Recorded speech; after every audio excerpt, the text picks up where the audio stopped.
चंद्रशेखर आजाद बिहार में आ रहा है, ऐसे में गठबंधन की तमाम जो है तैयारियां चल रही है। क्या लगता है बिहार में दलितों का बड़ा नेता कौन है? बिहार में अम्बेडकरवादी विचारधारा के अंतर्गत जो है चिराग जी नहीं है। अम्बेडकरवादी विचारधारा के अंतर्गत जो है मांझी जी नहीं है।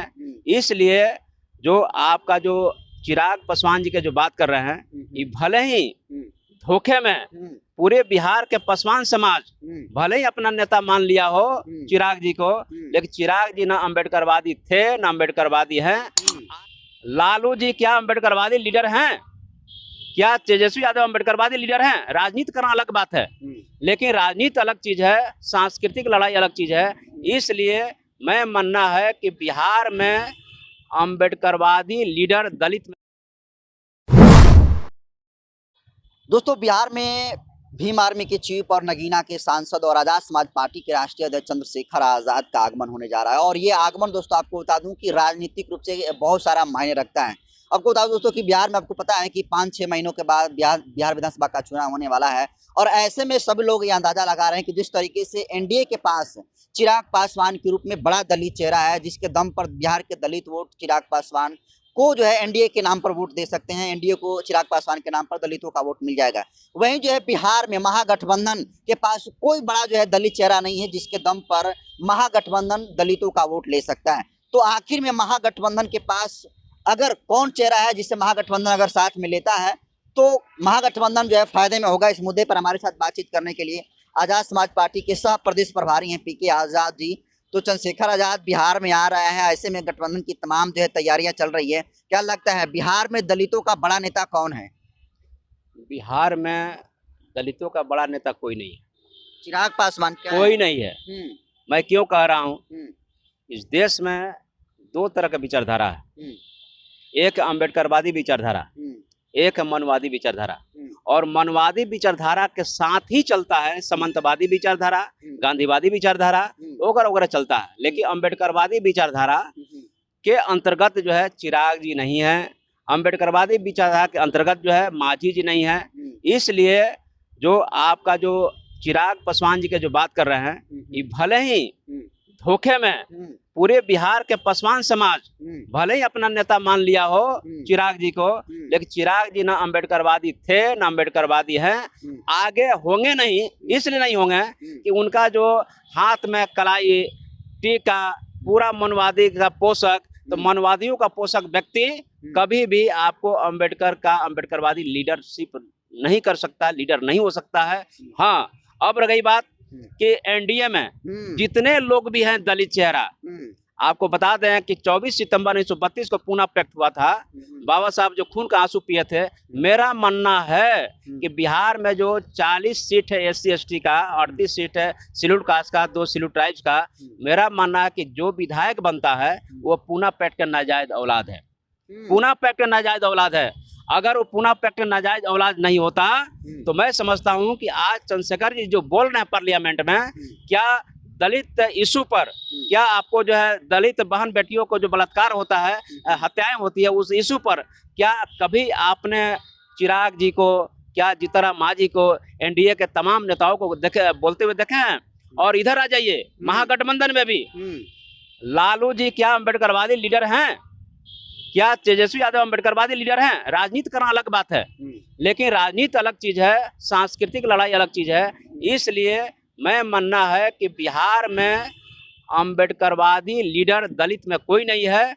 अगर कोई लीडर पैदा होने की कोशिश कर रहा है तो अगर जो अम्बेडकरवादी पार्टी है, तो भारत में न राष्ट्रीय जनता दल अम्बेडकरवादी पार्टी है, न जनता दल यू अम्बेडकरवादी पार्टी है, न भाजपा अम्बेडकरवादी पार्टी है, न आपको जीतनराम मांझी का अम्बेडकरवादी पार्टी है। इस देश में, आज के देश में वर्तमान में जो जिस मोमेंट को लेकर चल रहे हैं चंद्रशेखर जी, इसलिए देश के अंदर और कोई अम्बेडकरवादी पार्टी है तो आजाद समाज पार्टी अम्बेडकरवादी पार्टी है। और बिहार में आजाद समाज पार्टी से ही लोग जो है अम्बेडकरवादी लीडर निकल सकता है, अन्यथा नहीं निकल सकता। तो मेरा वही सवाल है सर कि जैसे एनडीए के पास जो है दलित चेहरा के रूप में चिराग पासवान है, महागठबंधन में कोई बड़ा दलित चेहरा नहीं है जिसके दम पर जो है बिहार के दलित वोटर वोट दे सके, तो महागठबंधन के लिए कौन ज्यादा जो है बड़ा चेहरा है? आपको पहले ही बता दिया कि दलित किसी का गुलाम है क्या कि महागठबंधन ले लिया तो हम जो है महागठबंधन का हिस्सा ही नहीं आजाद समाज पार्टी।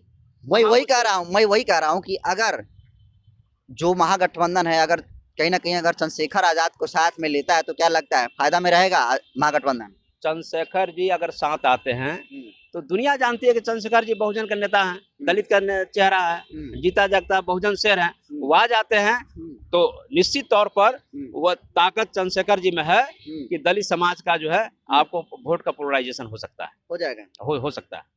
लेकिन क्या लगता है चुनाव है और चुनाव से पहले लेकिन किसी के पिछलों बन के नहीं।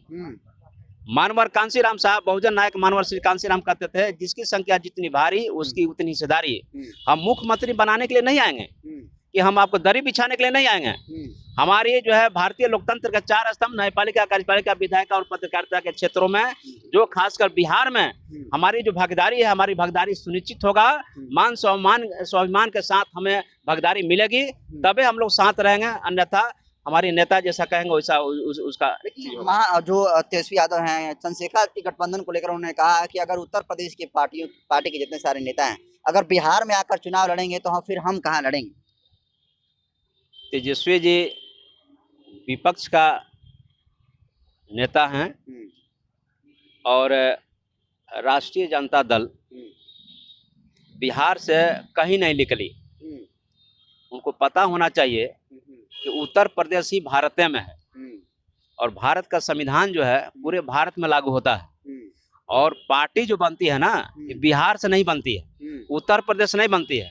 इलेक्शन कमीशन जो नई दिल्ली ऑफिस है उससे बनती है। और भारत का जो पार्टी होता है ना 3 तरह का पार्टी होती है। एक पार्टी होता है नेशनल पार्टी, राष्ट्रीय पार्टी, दूसरा होता है रजिस्टर्ड पार्टी, एक होता है रजिस्टर्ड एंड रिकॉग्नाइज्ड पार्टी। तो 3 तरह के पार्टी का स्वरूप है। तो जो पार्टी रजिस्टर्ड है अनरिकॉग्नाइज्ड है, एक पार्टी रजिस्टर्ड है और रिकॉग्नाइज्ड है, तो पार्टी अपना विस्तार पूरे देश में कर सकती है।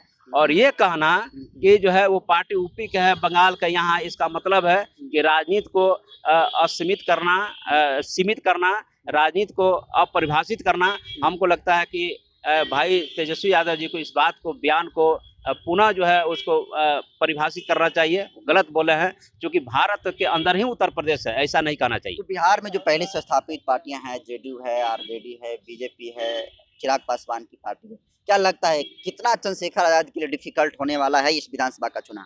कोई डिफिकल्ट नहीं है। बिहार के अम्बेडकरवादी समाज, दलित समाज इंतजार कर रहा है, कोई था नहीं।